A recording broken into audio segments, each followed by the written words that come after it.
আগামীকাল সোমবার 20 April 2026 Tripura Santiniketan medical college এবং হাসপাতালের ওপিডিতে থাকবেন জেনারেল মেডিসিনে অধ্যাপক doctor Atanu Ghosh, doctor Moumana Das, doctor Robin Pal এবং ডক্টর রজত কুমার গোস্বামী।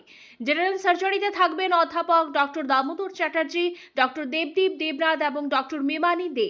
প্রসূতি এবং স্ত্রী বিভাগে অধ্যাপক ডক্টর A.K. রক্ষিত, মানসিক রোগ বিভাগে ডক্টর অনির্বাণ দত্ত, অ্যানেস্থেশিয়া বিভাগে অধ্যাপক ডক্টর শঙ্করী রায়, ENT বিভাগে অধ্যাপক ডক্টর প্রাণ গোপাল দত্ত এবং ডক্টর অর্পিতা মহন্তি, চক্ষু বিভাগে ডক্টর প্রণবেন্দু বর্মন, ডক্টর বাইচন্দ্র মগ এবং ডক্টর টুসি মলসন।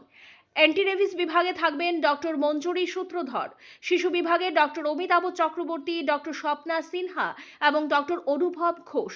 অর্থোপেডিক বিভাগে থাকবেন ডক্টর নবারুণ দেবনাথ, ডেন্টাল ওপিডিতে ডক্টর জয়শ্রী মজুমদার, ফিজিওথেরাপিতে থাকবেন অরিন্দম বিশ্বাস এবং স্লিমা সাহা।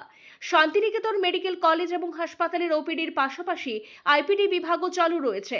আইপিডি বিভাগে আয়ুষ্মান ভারত পরিষেবার সুযোগও উপলব্ধ রয়েছে। জেনারেল মেডিসিন, জেনারেল সার্জারি এবং চোখের চিকিৎসা, এই তিনটি বিভাগে আয়ুষ্মান কার্ডে স্বাস্থ্য পরিষেবা দেওয়া হচ্ছে। আপনার স্বাস্থ্য আমাদের দায়িত্ব। বিশেষজ্ঞ চিকিৎসক, অত্যাধুনিক যন্ত্রপাতি ও উন্নত পরিষেবা।